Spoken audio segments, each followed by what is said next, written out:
Hello everyone and welcome to our webinar on applying to highly competitive universities in the US. Thank you so much for joining us this evening. We're also going to be welcoming a couple of guests in a moment from Franklin and Marshall College and Trinity College. But before we kind of dive right into the rest of the webinar, I just want to go over a couple of housekeeping points and then introduce myself and a little bit about the work I do. So just in terms of the webinar, I'm going to give a short introduction and then we'll hand over to our panelists. At the end of the webinar, there'll be a question and answer session. So please, if you do have questions that come up, if you could kind of jot those down on a piece of paper before posting them in the Q&A box. Please, if you could refrain from using the chat section throughout the webinar. But if you do have questions about kind of audio or sound problems, please do use the Q&A box and we'll try to address those as we go through. The reason we asked not to submit questions during the webinar is it may well be that they get answered throughout. So if you do have any queries that are unclear at the end, please do pop those in the Q&A box and we'll try our best to help. So before we dive right in, I'm just going to take a moment to introduce myself. My name is Holly Haig and I am an Education USA advisor here in the UK. A little bit about my background and kind of my experience of studying in the US. I did my 4-year undergraduate degree at a US institution up in Vermont. And so I, studied for my whole undergraduate degree out there. And now I serve as an Education USA advisor here at the US-UK Fulbright Commission. So I'm now going to talk a little bit more about our organisation and what we do here at Fulbright. So Fulbright was founded by Senator Fulbright just after World War II, about 70 years ago. And what the Fulbright Commission kind of aims to do is to promote peace and intercultural communication and exchange through education. And there are a number of ways in which the Fulbright Commission does this. And the one that I'm most involved with and one that kind of links into our work that we're doing here tonight is through what's called the Education USA Advising Network. And so Education USA is part of the US State Department. And so we offer free, comprehensive and up-to-date information that's non-biased to students here in the UK who are considering studying in the US. And so we're part of a global network of over 600 advisors in 400 centres across the world. And so if it's your dream to study in the US, we are here to help out with that. And so that is quite enough from me. I'm now going to pass over to our two panelists who will be leading the rest of this webinar. If you guys want to jump in, and I will take a moment to introduce you both. So Carly Hernandez has worked in the Office of Admission at Franklin and Marshall College for 10 years and specialises in international admissions for 8 of those years. She's head of the International Application Reading Committee and offers general webinars for students about how application evaluation works throughout the spring and the fall. And then we have Courtney Roach. Courtney is a Senior Assistant Director of Admissions at Trinity College in Hartford, Connecticut. Courtney graduated from Trinity in 2016 with a Bachelor of Art in Urban Studies and Community Action in the Admissions Office. Courtney is a member of the Global Enrollment Team and oversees recruitment in the UK, Canada, and Sub-Saharan Africa. So both Carly and Courtney, I'm going to hand over to you, and both of their email addresses will be up later on in the presentation. So if you do have any questions you'd like to follow up with them, you're more than welcome to. Thank you for the introduction. We're going to go ahead and get started talking about how selective schools evaluate students. If you're someone who is a current senior, you'll get a better understanding of what kinds of conversations are going on right now behind committee doors. If you're someone who is currently a junior in that same topic, how to strategically represent yourself as well. And so with that, we'll jump right in, I think. Terrific. So we wanted to start off about talking what is a selective college and what is considered a selective college or university. A selective college or university, simply put, is a college that doesn't admit everyone. Selectivity is usually measured by a percentage of the students who are admitted, also known as the admit rate. And as the lower the admit rate, the more selective that school might be. Selective institutions usually have an admit rate between 50 to 70%, but more or highly selective institutions will typically have an acceptance rate of less than 50%. And there'll even be some schools that will have an admit rate of less than 50%, close to more 5 or even 15%, which is what we consider to be a highly selective university or college. Schools that are considered to be selective will typically have an academic range in which students will consider to be academically competitive. And usually this is very dependent on very tangible factors such as your A levels, SAT scores, your TOEFL scores, or maybe an IB score. Typically, if you're looking to see what that range might be, you'll typically find that on the school's website, or you might find it on an academic profile. If you're unable to locate that, you can also chat with an admissions officer, and they will be happy to provide that information as well. And while it's important to understand what the admissions or academic range might be and where you might fall in the context of the range, it's also important to keep in mind that these highly selective schools are also going to be evaluating you on some more intangible factors. In fact, in the reality, many of the applicants that these schools will see are considered to be highly competitive. Here at Trinity College, the majority of the applications that I review are of students who are definitely academically prepared to take on the very challenging and rigorous coursework here. However, it really is the intangible factors like leadership, co-curriculars, other engagement, and other factors that we'll touch on later that will really help you stand apart in that process. These schools that are very highly selective will often be dedicated to something called a holistic approach. And I think you'll hear this from many highly selective schools, that they are dedicated to a very holistic review. And while holistic can mean something very different at each institution, at its core, holistic essentially means that these schools are trying to build a community of very diverse individuals with different backgrounds and passions and interests. And for a school to do that in a very thoughtful way, they will be evaluating you first academically, but then also almost equally important will be the other aspects of your application, thinking about how you might actually fit within the context of that community. Next slide. Now, the image that I selected for the cover of this presentation, the one with all the little yellow ducks, was meant to be something a little bit humorous and cute, but is a little bit emblematic of what we see when we look at the number of applications we receive. At Franklin and Marshall College, we receive about 9,000 applications, and we have 650 places in the first year class. And so, as Courtney highlighted, there are many, many students who are going to be technically academically qualified to come to our institution. And it's that second round of evaluation that's really going to separate students out. And in particular, in the United States, that's a little bit different than it is in the UK. And so some systems, like in the UK and India, are going to be very, very fair, to be honest, in one way, that they'll often center around a single sitting test. They'll be a little bit more exam-based, and something like your attendance in your classes isn't part of your grade. And a little bit about what the US is going to read into these transcripts, even though they are from a different system, is going to be, or at least certainly at the smaller schools like Courtney and I represent, you are expected to be in class each day. That can be part of your grade. It can be 5 or even 10% of your grade is regular, smaller scale participations, attendance, shorter papers, and it's much less of a single sitting high stress scenario where whether you advance into the next class, the next level, or even to get into college from high school isn't based on a single metric.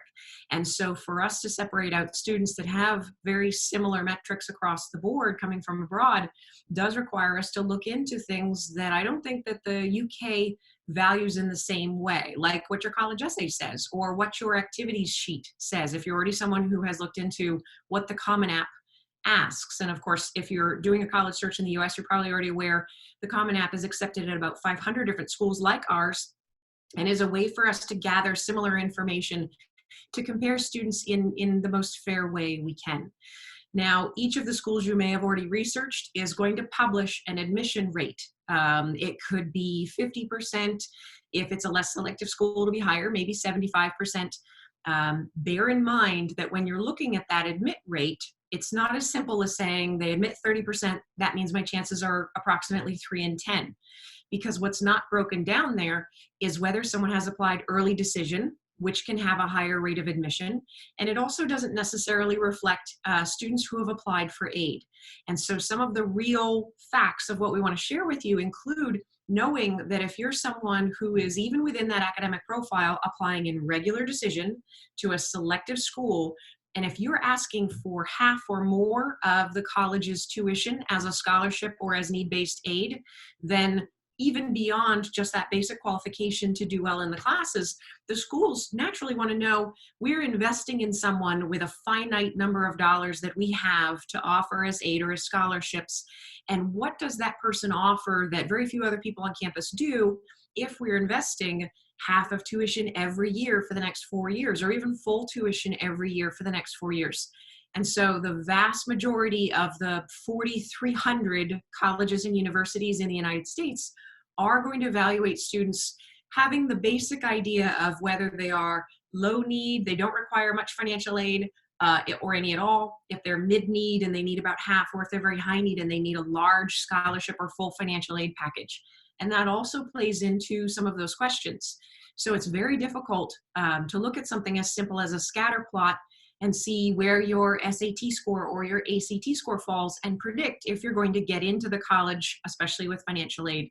That does make your guidance counselor's job, some of your EduSA staff's job, always something that is evolving and personalized, because it's not as black and white as it is at some national universities in China or in India, for example, where if you achieve a certain very high score, you're essentially guaranteed admission. And that's not the case in the US.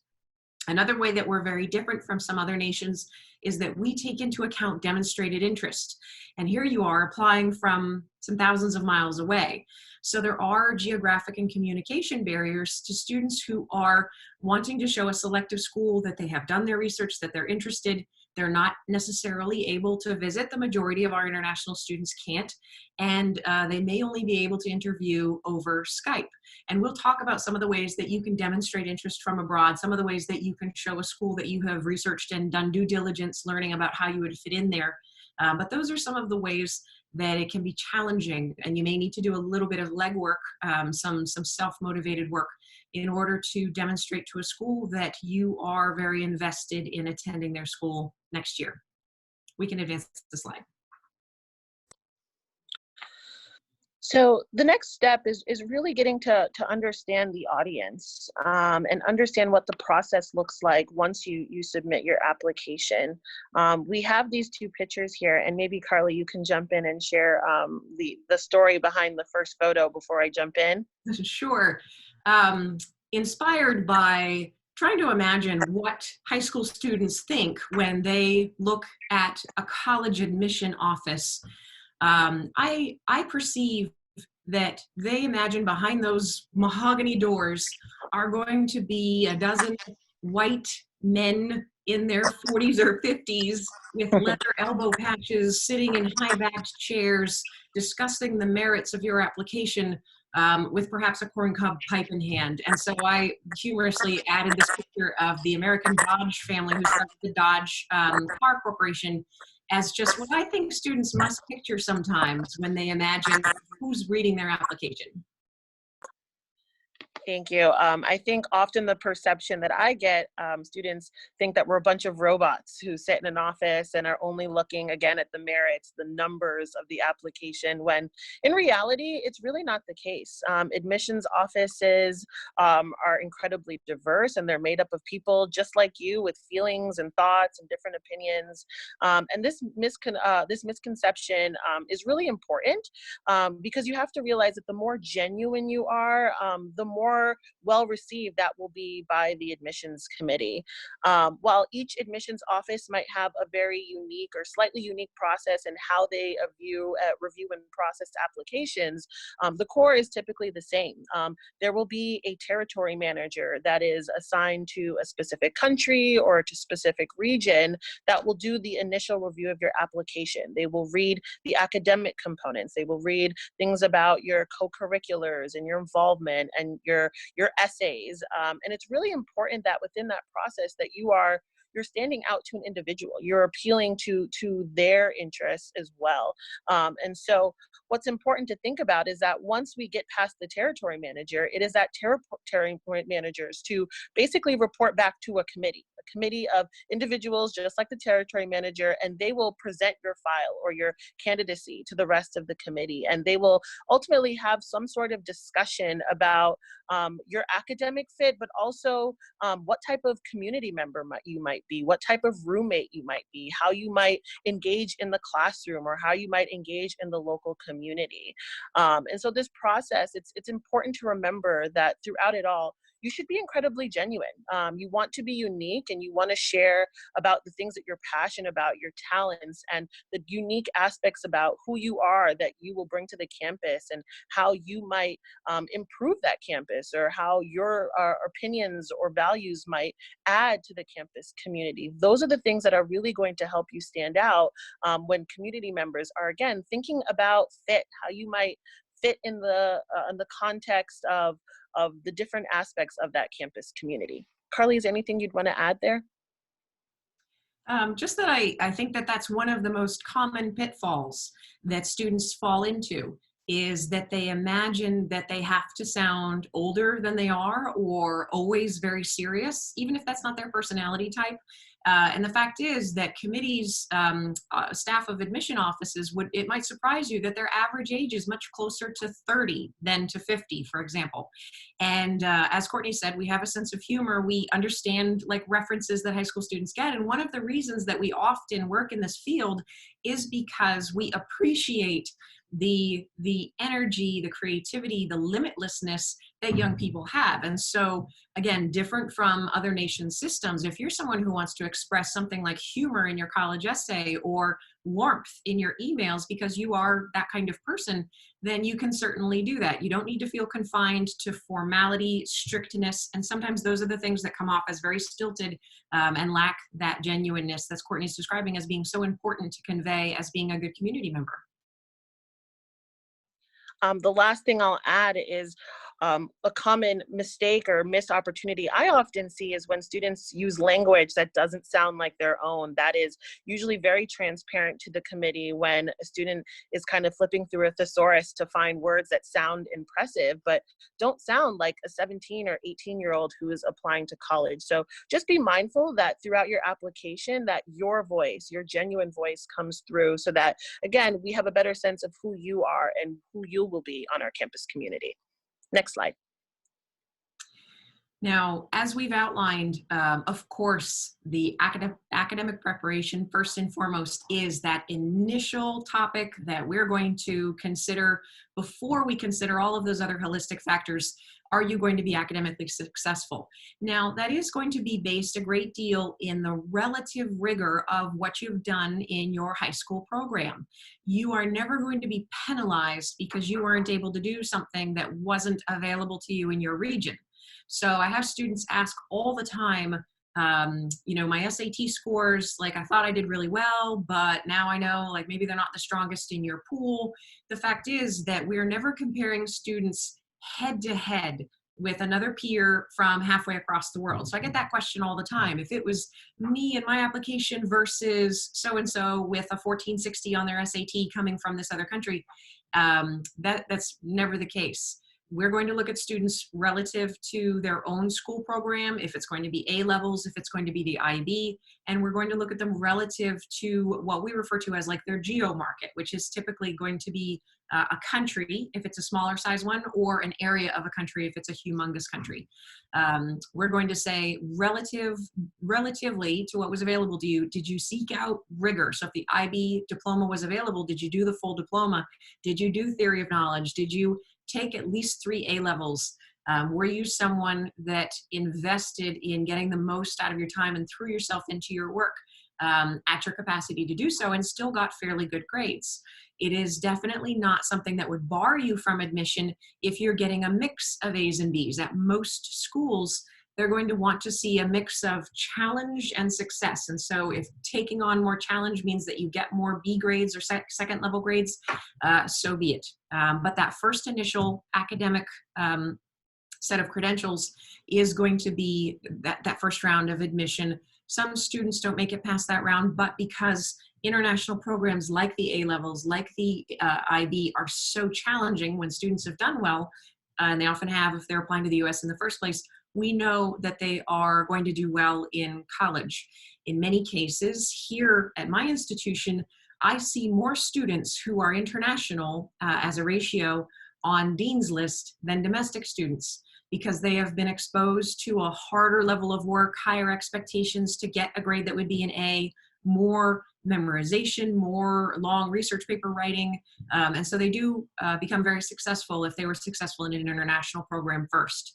That second round of evaluation that Courtney referred to earlier is going to be the holistic part. And so this one, because it is much more subjective than looking at something like how you did on the test scores or how you did in your A levels, that does take a little bit longer. And so that's what we talk about a little bit more in this presentation, even though those two sides are equally important to each college. I mentioned earlier that knowing your fit and knowing if the school is going to be an appropriate one for you is something that we try to assess. Are you applying to the school because we're on the Common App and at the click of a button, and sometimes even with a fee waived, you can apply to the school very easily? Are you applying because we give full financial aid to international students, or are you genuinely interested in the school? And so it is on the student in each case to be able to do research about why this institution is a good fit for you, other than just because they have a certain major that you're interested in studying.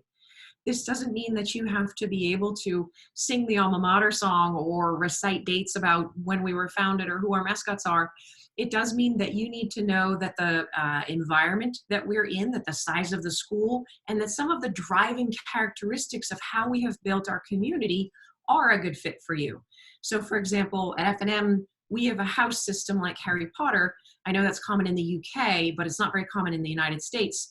If someone tells me that they're very interested in coming to our school because they've researched about the building of the communities, we're 100% residential, that's a very big deal for us, then I know that they've done their research about what would make them a good fit for this school. And having a house system might make us stand out more to them than other schools that don't.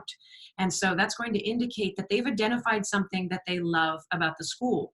You might have done readings that a particular professor did research in, if that's the area of your passion. You might be someone who's identified that you're interested in going into a certain industry that's popular in the area, some link other than just knowing that the Common App is accepted. We're also interested in seeing students who have adopted, honestly, a certain level of active maturity, of young adulthood in their own college app process, rather than relying on guardians or a guidance counselor to really take care of a lot of things. It says a lot about a student if they are the one who is taking care of documents, checking their online portals to get their admission decision, make sure they have everything in. They can actively follow some of the protocols that we've set out on the website rather than emailing to ask about every step. If there's someone who does email with questions, they're high-level questions, all of those things are going to tell us that someone is actively engaging in learning about the school and taking care of their own process, and that there's someone who is going to come here thousands of miles from home, away from their guardians and their support structure that they've had in the past, and they're going to do very well because they're already operating on that level. They're already not missing deadlines for financial aid and admission paperwork, asking really good questions, and keeping up with the requests that we have of them to make their application current and complete and on time. Some of this advice is also really going to apply if you do a why such and such college application essay, which some require and some don't, or if you choose to do an interview, because you will be expected to have relevant questions, be able to answer why such and such college in an interview, and not sit there and wait for someone to just ask you questions in the interview. That would be very passive. I've interviewed a lot of students that think that the point of our interview is to get through as many questions as possible. And so when I ask a question, they give me a succinct answer and then wait for the next one. And it's almost like they think if they get through more questions, like 20 of them, that they get full points or something. Whereas actually what we're looking for is someone who is going to readily engage and be part of a conversation that is mutually interesting and informative about the school and about the student. Okay, we can advance. So the biggest question here is we're trying to, again, evaluate students to gain an understanding of what they might bring to our campus community. And in essence, we're trying to bring very unique individuals so that we can create a well-rounded community of students with varying different passions and interests and academic interests. And for us to do that, it's really important for us to get a sense of who you are within the application process. And there are certain priorities that a school might be really looking for. For example, at Trinity, the international perspective and the cultural difference perspectives is really important for us as we try to diversify backgrounds as well as thought of the campus community here on campus. We believe that students who come from varying different backgrounds really help to contribute to a really vibrant in-classroom discussion and really helps of all students really benefit from learning about varying different perspectives. And so again, it's important in your application to showcase those areas that you might be bringing to our campus community. Maybe it's your leadership qualities or that international perspective or just overall engagement that you've had in your community. And there's certain parts of your application that we'll really look to find this information. The first aspect of your application that we're really looking is your essay, right? Your essay is a very unique opportunity to tell us all about you. It's a very unique opportunity within the common application where you're not just clicking a box or saying yes, no, maybe, or sometimes. This is a place where you get to tell us all about you that I can't find anywhere else within your application. Oftentimes I find a really strong missed opportunity is when students write a really strong or compelling essay about the experiences of a family member. And while those essays might be very touching and informative, I'm not admitting that family member into our community. We're wondering about what you bring to our campus community. So whether you're writing about an experience you had that really changed you for the better, or a challenge that you faced that made you learn something more about yourself or about your community or surroundings, we're really, again, trying to get a better sense of who are you? Another place that will really get that information will be your letters of recommendation. And that's a really good opportunity for you to think about who in your community, whether it be a teacher or a mentor, can really highlight these unique aspects of yourself and these different perspectives that you might bring to campus. More often than not, I think the most compelling letter of recommendation that you can give to us is the recommender or that teacher who can really speak to your academic achievement beyond just the grades of what you're getting. Sometimes the most compelling recommendation is from a teacher that maybe you got the lowest grade in that class, but that teacher can say that you came after class, that you asked the right questions, that you participated, and that you really gave it 110%. Many of our colleges are looking, not only do you have the academic qualities to succeed, but do you have the opportunities to really learn how to maybe struggle or fail and overcome those academic shortcomings? Do you have the ability to face those challenges head on? So as you start to think about who can really highlight your best characteristics, think about the people who have really seen you in a positive light, but who can also attest to some of the challenges that you might have had to overcome and how that will best prepare you for the college opportunity. We can advance. And I'm going to also build on that same concept by saying, if you are applying to a pretty selective school, and let's add in that you're also applying for financial aid, let's say, As I alluded to earlier, that means that these schools that admit 30% of their applicant pool, if you're part of that demographic that is also applying for, let's say, a very high financial aid award, you're going down into an environment where maybe 5 to 10% of the applicants are being admitted. And that's the point when you need to think not just about how do I represent myself? What do I want to say about myself that I like upon reflection? You actually need to be strategic if you want to capitalize on this opportunity, and to think very competitively from the college's perspective. What about me is the most unique thing? Why would this college most want to admit me? Is it because I study in an area that's unique? So, and that'll vary from region to region and school to school. So at Franklin and Marshall, something like geosciences, we have a great program, but it's one of our smallest departments. And so if we have a student who is academically qualified, highly personally compelling, is someone who has great recommendations, regular due diligence and work, all of the aspects are there. And in addition, they want to study geosciences. In our field, that's something that we call a hook.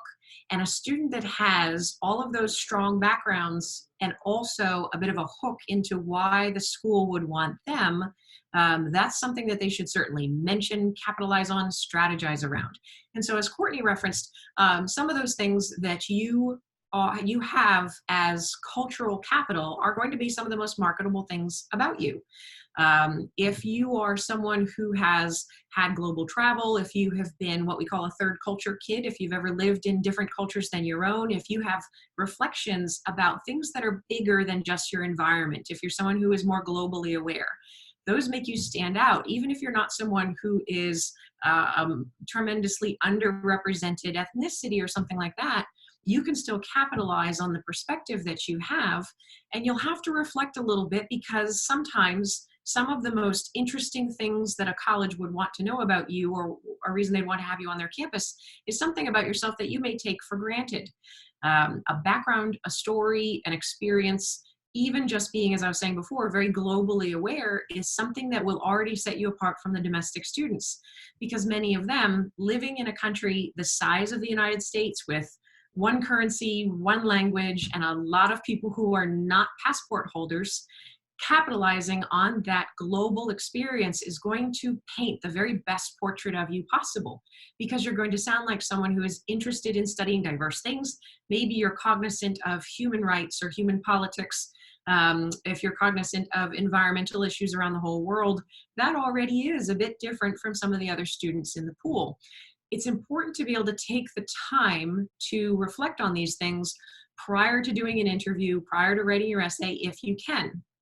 Because what I have found is that so many students are very, very caught up and invested in studying like crazy for their exams.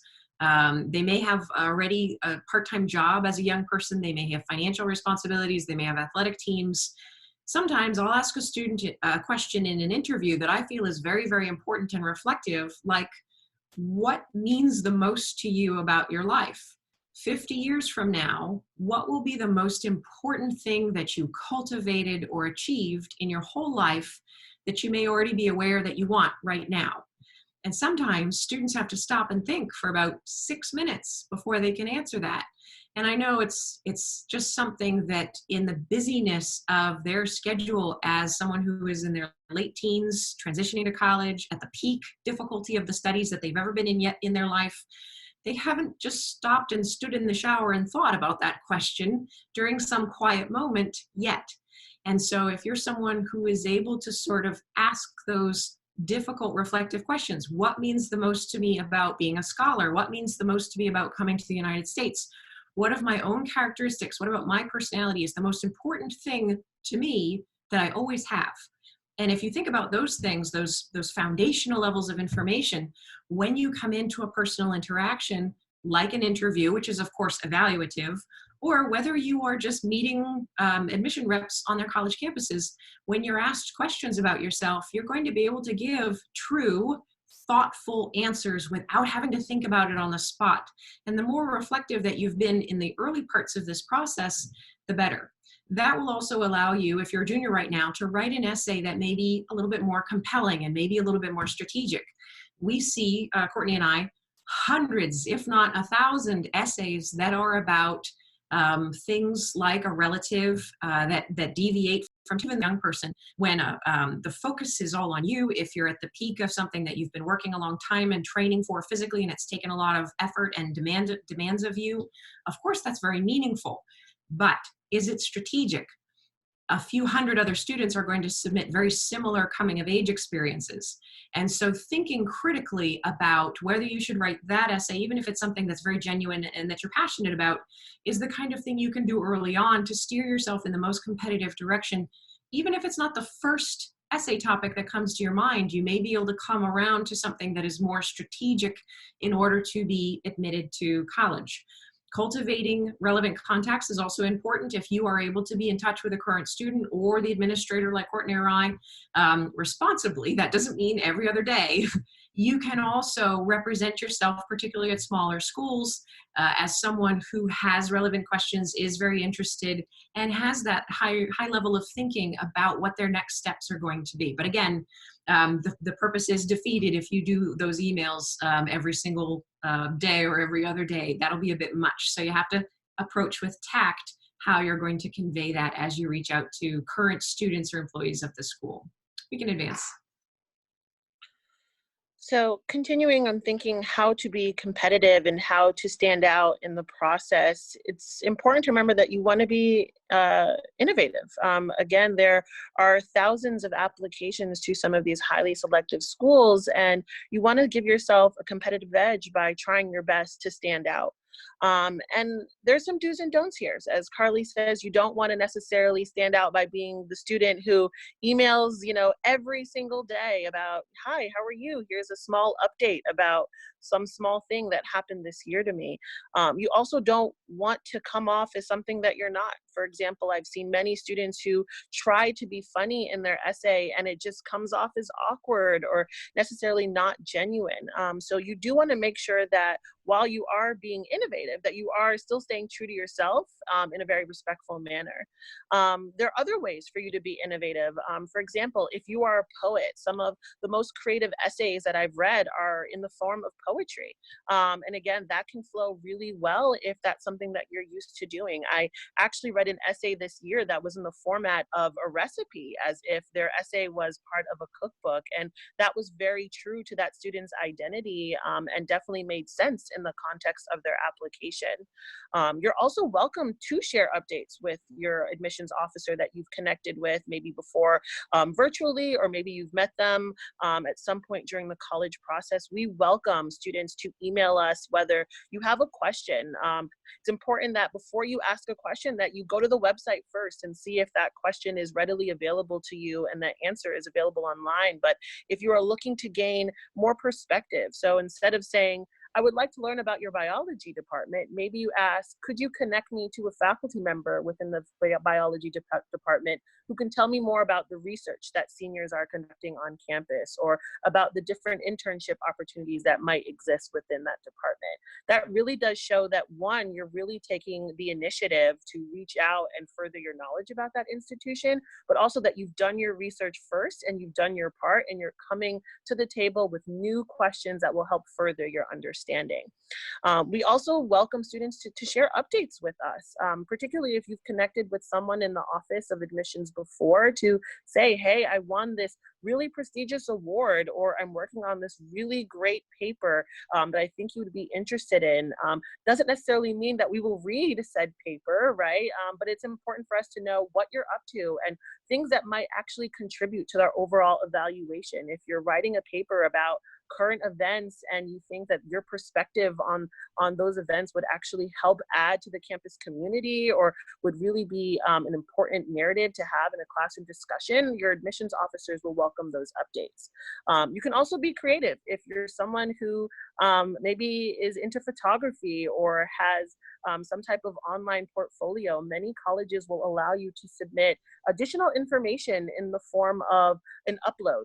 There is a program that Trinity uses called Slide Room, in which students who are have visual arts, are involved in visual arts, can submit a portfolio of some of their work, and we will actually pass those portfolios onto the department heads, who will then review those documents and tell us whether or not they think that you could be a valuable addition to their department. So think about, what about you is really unique that you'd want the admissions office to know that they might not be able to get in the common application?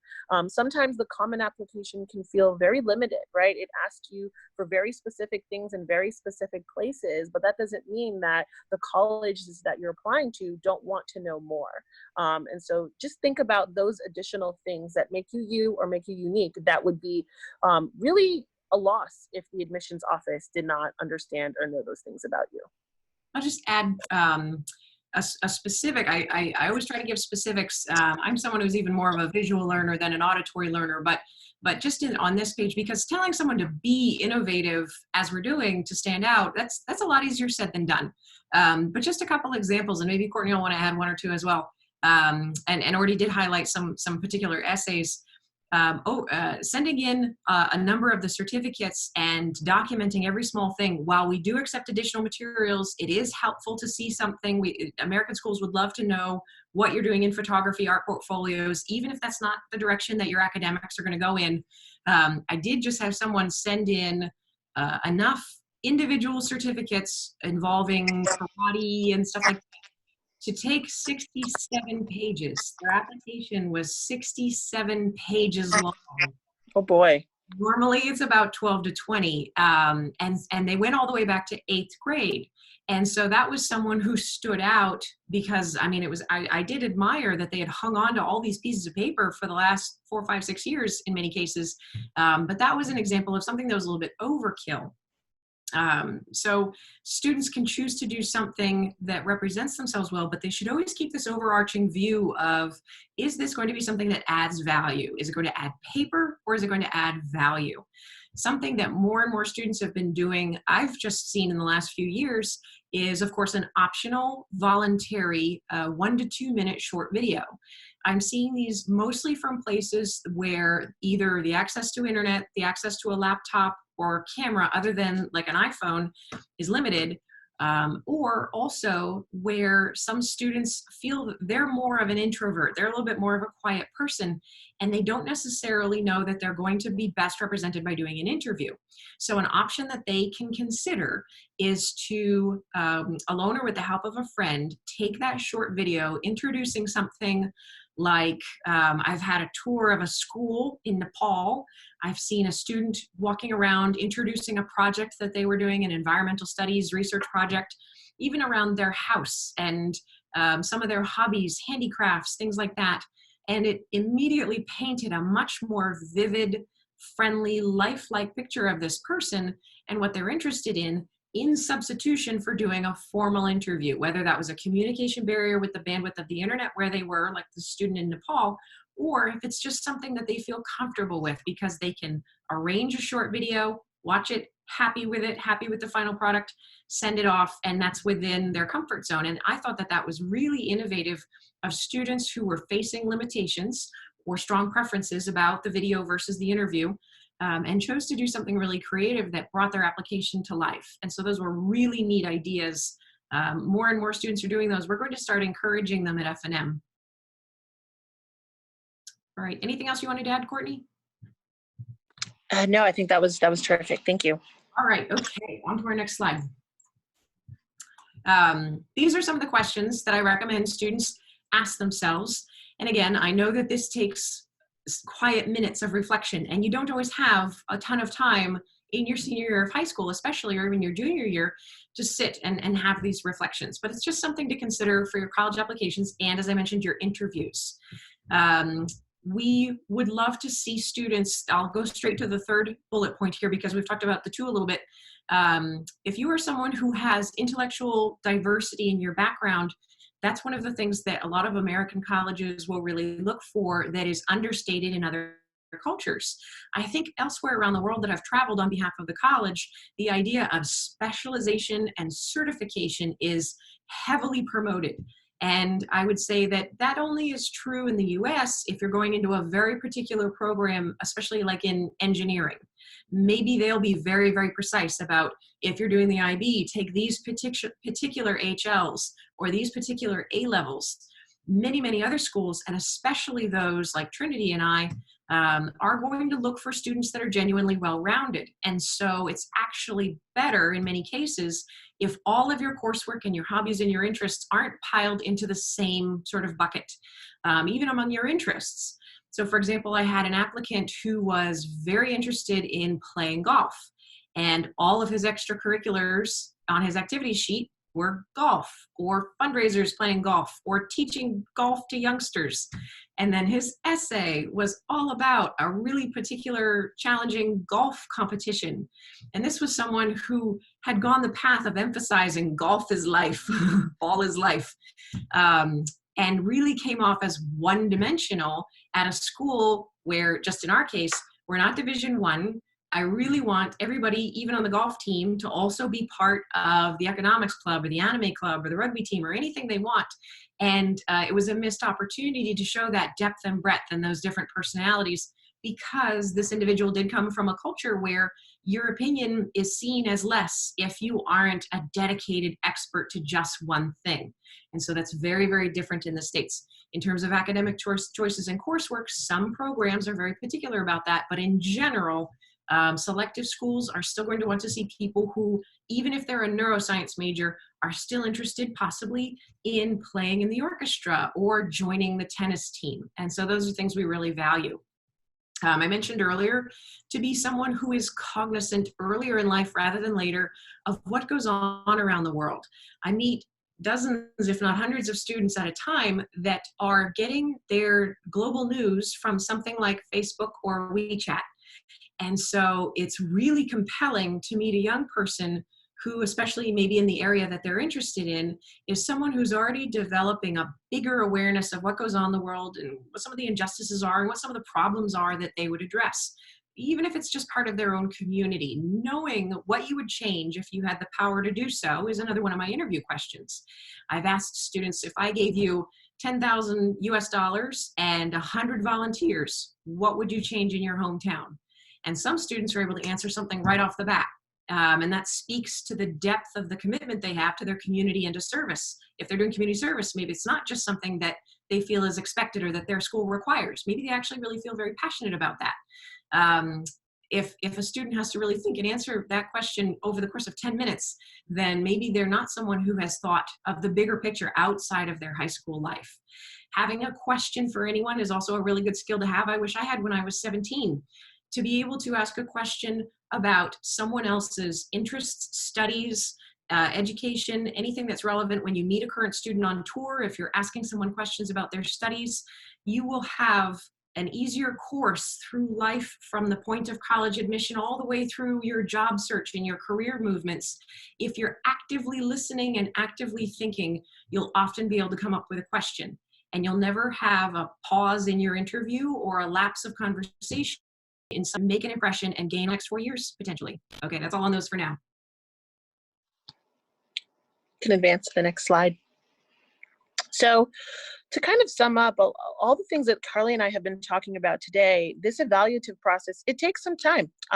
It might be a longer process than you anticipate or might be used to, but the typical process will take about 2 months.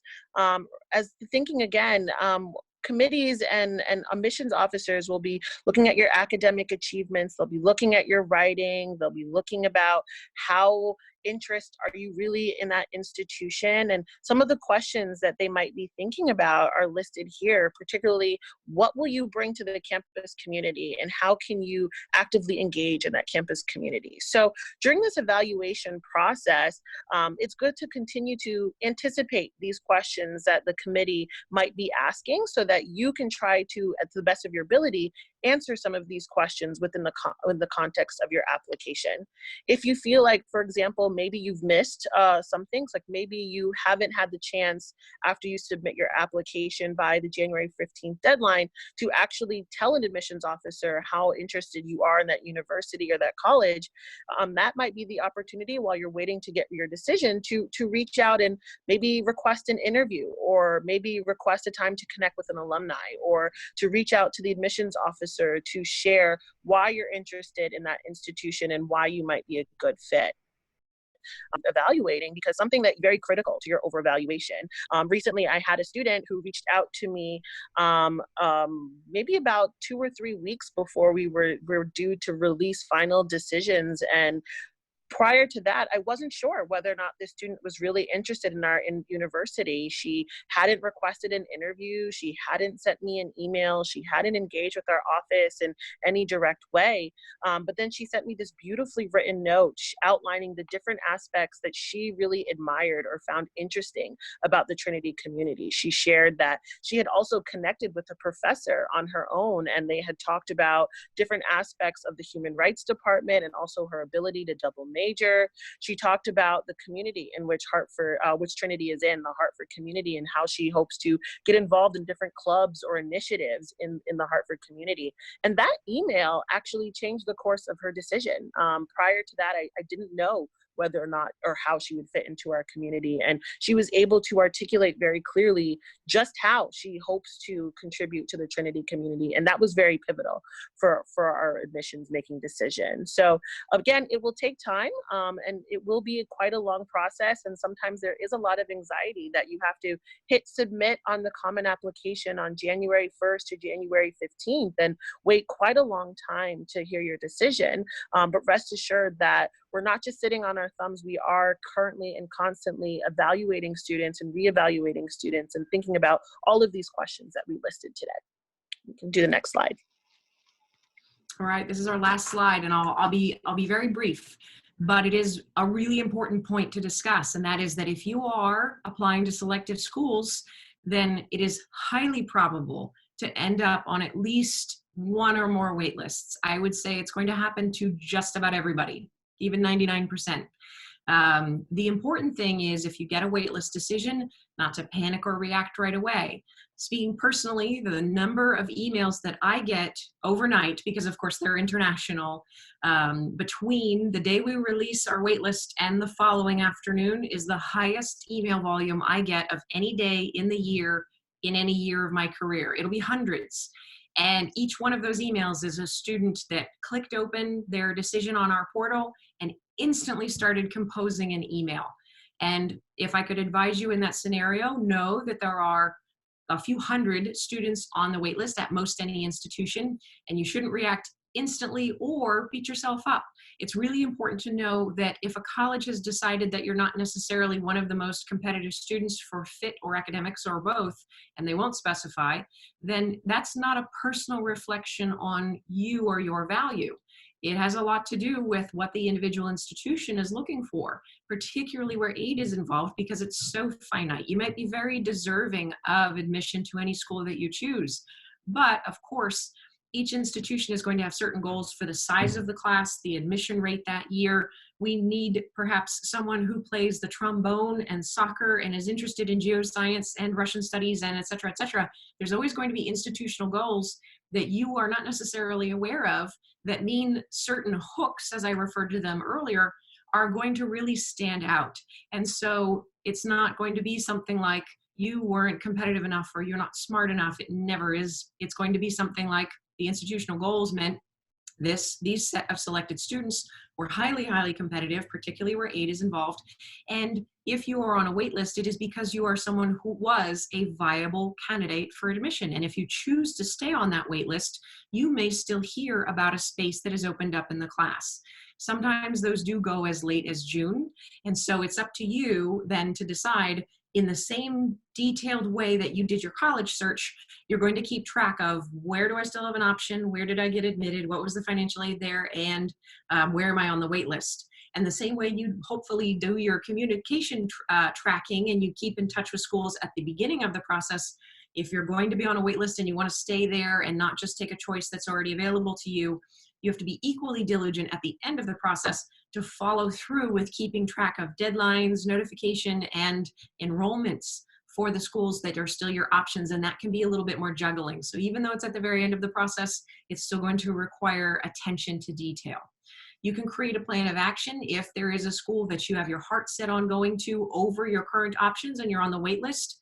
You have to pay attention to your dates and deadlines, and you have to follow through with what's required of that school to be on the wait list. It usually requires opting in, and then after some time and thought, likely sending an additional letter of interest, final grades, or something that the school may tell you is necessary for you to demonstrate that you are eligible for admission at that time.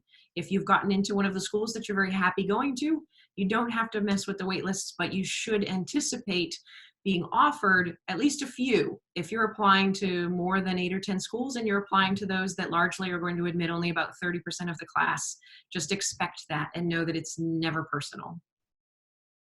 All right.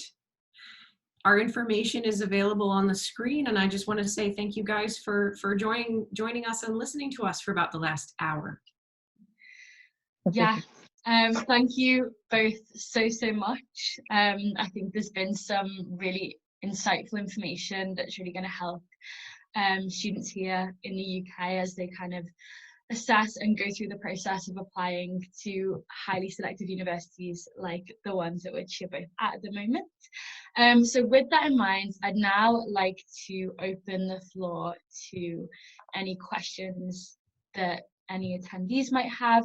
And if I may suggest to keep these kind of broad, that might be applicable to any attendee who's watching at the moment. If you do have more specific questions that are quite niche to your particular situation, we do have an advising line here at our Education USA Centre, which is open on Tuesdays and Thursdays in the afternoon, so you're more than welcome to call in and chat to one of us. And we also do have an advising inbox, which we kind of address all through the week, and so we're more than happy to help out in that way. So we have a question here that is, can you expand on what is meant by waitlist? And so Carly, I don't know if you would like to answer that, and then Courtney, you can add anything that might be different with Trinity's system. Sure. In general, colleges are going to have 3 possible outcomes for your admission decision. The first is admitted, all good. The second is waitlist, and the third is not admitted or deny. Now, the one in the middle is going to mean that you have the possibility of attending. The schools are always going to admit a number of students, not knowing how many of that original batch is going to take us up on our offer of admission. And some years it will be the full amount, and we only will have a couple waitlist spots open, a couple seats left in the class at a later date that we'll fill from the waitlist. Some years there may be a very competitive year, a large batch of students. They may have 15 to 35 seats open at the end of the process. One year, just to give you an idea of the scope of possibility, even Harvard had 70 students taken off the wait list. And that caused a ripple through the entire system of education in the US, because when a school takes a student off the wait list and puts them in their class, that opens a spot in the other college where maybe that student may have committed first. And so the wait list process, to me, feels a little bit like looking at a train schedule in the train station when it changes, and there's all these flickering changes, and they go right down the whole board because students will move. And this isn't just a 1-week process. As options become available and students move, and now there's an option at that other school and someone moves, and now there's an option here, it can be over a month that waitlist spots open up. We'll make a one-on-one phone call or email to the student that we have our eye on, who we A, offered the waitlist to, and B, they opted in because they were still interested in learning if there was a place for them later. And we'll find out one at a time if those students are interested in joining the class. At that time, many schools, but you'll have to clarify, most schools will say you get the same financial aid you would have otherwise. You can lay out all their options. You can explain, or you can ask questions about your housing and things like that. But it's not going to be the same as the decision day when the portal opens up, all the decisions are available at once. It's going to be a much more personalized process. If I can just add one thing, for us, the waitlist process can be quite long. For students, we'll typically hear whether or not they've been admitted or added to the waitlist in middle of March, and sometimes we'll admit students from the waiting list up until the end of June and early July. And it's important that if you are seriously still interested in that college or university, to make sure that the admissions office is aware of that. When a school is looking to admit students off the waiting list, they're looking for someone who is likely to say yes. And so if that school is your first choice, it is important to articulate that. If you have updated grades or new scores that you'd like to report, it's also important to share that, as well as just how your year is going. So that maintain of communication will be very critical during that time. Yeah, absolutely. Thank you both for that answer. I think that explained the process really well. Another question that we've got asked about quite a couple of times is about SAT and ACT scores and how those are kind of weighed into the process, and what that kind of looks like, especially in the evaluation of an application to a highly selective university. So I wonder if you could both kind of talk a little bit about that. That'd be great. Because it's different from institution to institution. At Franklin and Marshall, it's about the second or third thing that we consider. So we do consider it to be a separate metric from your academics, because there are students who do tremendously well academically but don't do well in that single sitting American test, that many of us are understanding is not such a good indicator of how students will do in college. And we've even gone test optional, so we don't require the SAT or ACT anymore, and a lot of schools are going that direction in the US. But if you do submit your testing, it's important to know that at F&M at least, and I think a lot of schools like us, they are evaluated in bands. So we don't encourage students to take the test 4 times over if they're not going to see a huge difference, because when we look at your score, we look at it in sort of a range. And if you study like crazy and you go pay again and you take the test again, but you only go up 20 points, that's not going to be something that makes or breaks your application. We're looking for a ballpark, as we say, that's a US turn of phrase, but we're looking for students who are in the proximity of our typical admitted student. 10, 20, even 30 points is not going to be a decision flip-flopper. It would take something more like 50 or 100 points to really make a difference. And so we tell students to weigh out if they want to take that test a third time, although 2 times is often a good balance where they do better and they've done their best on the test. It's not going to be the only metric we consider. The GPA is much more important for us. Your exam results from your A-levels or your current work in school is going to matter much more than the standardized testing. I'd also just like to add, Trinity is also a test optional institution, and so we also do not require ACT or SAT scores. And if you are considering a test optional institution, there is a list on fairtest.org, that's FAIR test.org, that has a list of all institutions in the US that are test flexible. What's important to know about applying to a test optional institution is that if you do choose to submit your scores, they will be evaluated in the context, again, like those bands Carly talked about, on their averages. So oftentimes I work with students who are stellar in the classroom and maybe do really well in the context of their high school on the SAT. But if that score, even in the context of their secondary school, is very competitive, if it's not competitive within our range, it could hurt your academic evaluation. So you should be very selective on which schools you should be sending your scores to if you are considering applying to a test optional institution. Great. Another question we've been asked a couple of times has to do with how many colleges you recommend students apply for. And so this is one that we kind of have some advice on here at Education USA. And so typically we say to students that you should have, when you kind of do your initial choosing and research process, you should have maybe a list of about 20 universities that you kind of are interested in and want to learn a little bit more about. That might be in the summer before your final year of secondary school. So going into year 13 if you're in England and Wales. And so then kind of going on from that, as you're going through the summer and narrowing down and doing your research, you should have a list of maybe between 6 and 10 schools that you will look to apply for. Maybe 2 to 3 of those schools will be what we call reach schools. So these will be schools that would be kind of a stretch for you, your profile, maybe your academics and your extracurriculars. But they were kind of your dream universities, ones that you'd be absolutely thrilled to attend if you gained admittance.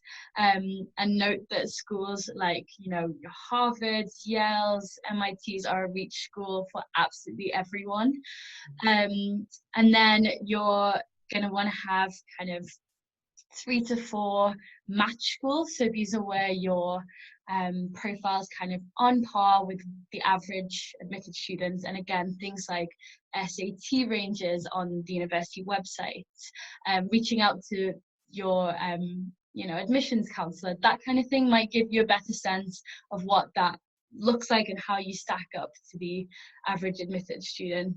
And then 2 kind of likely admittance schools. So these are where you think about your UCAS insurance choice, schools where you'd be quite surprised if you didn't get an offer of admission.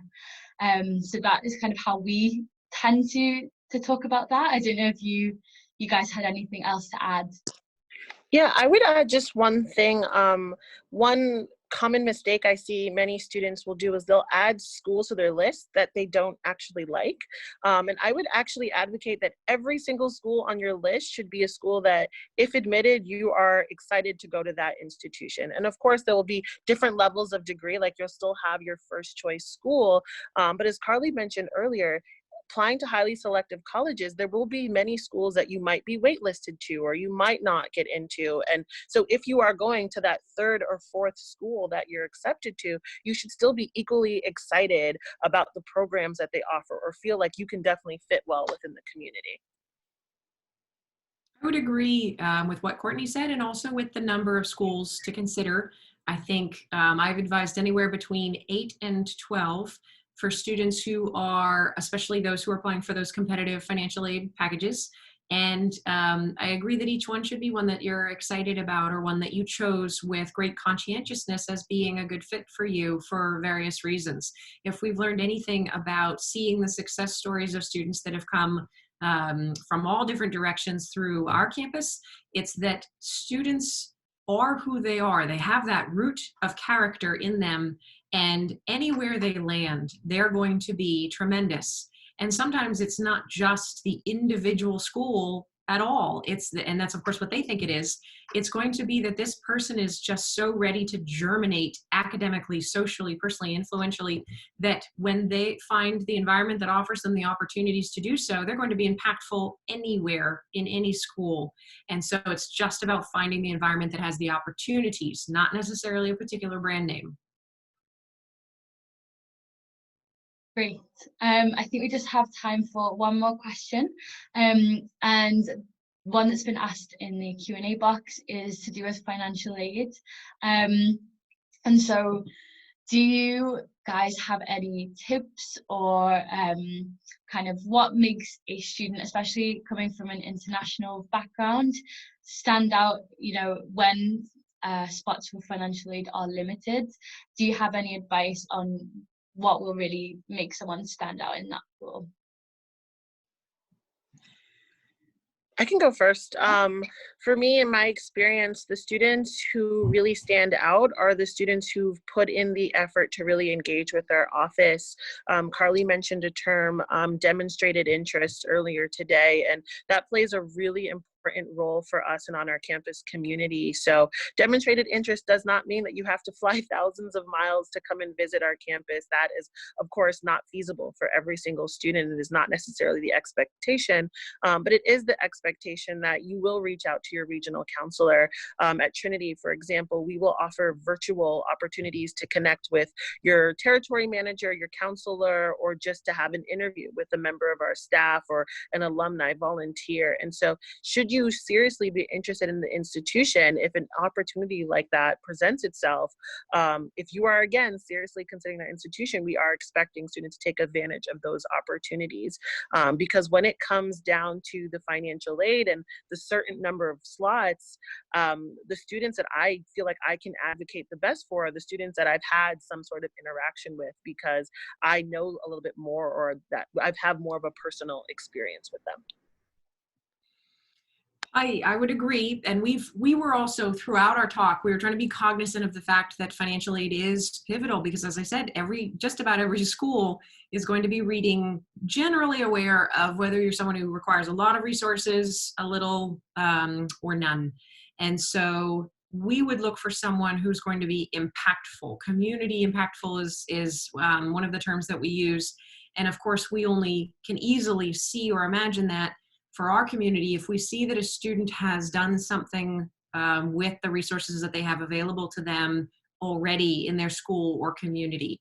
In the past, I've seen students who launched projects to open a small, like a preschool center in an area in Kazakhstan that did not have early education for very, very young children. And this was someone who, even at the age of 17, was already thinking of others and already thinking about quality of life and equality and opportunity seeking for others in this rural place. And we don't always see students that are able to take that hero's journey, that shooting star example.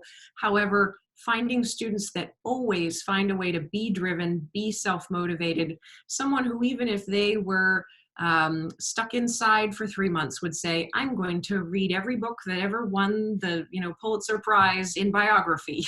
And they're always going to be someone who has a goal, a personal one that's not necessarily going to receive accolades and not necessarily imposed by school or an administrator or a teacher. That kind of self-driven person, large scale or small, is going to be the kind of person that we see as impactful in our community and worth fully funding. Great. Well, thank you again to both Carly and Courtney. It's been wonderful having you, and we really appreciate the insight that you've been able to provide into the admissions process. As I mentioned at the beginning of the webinar, we will be sending around a copy of the recording, which will include both Carly and Courtney's email information. So if you do want to get in touch to one of them with further questions, or again to us, all of that information will be sent out to those of you who registered. So thank you all again for attending, and I hope you all have a lovely rest of your evening. Bye. Thank you all. Have a great evening.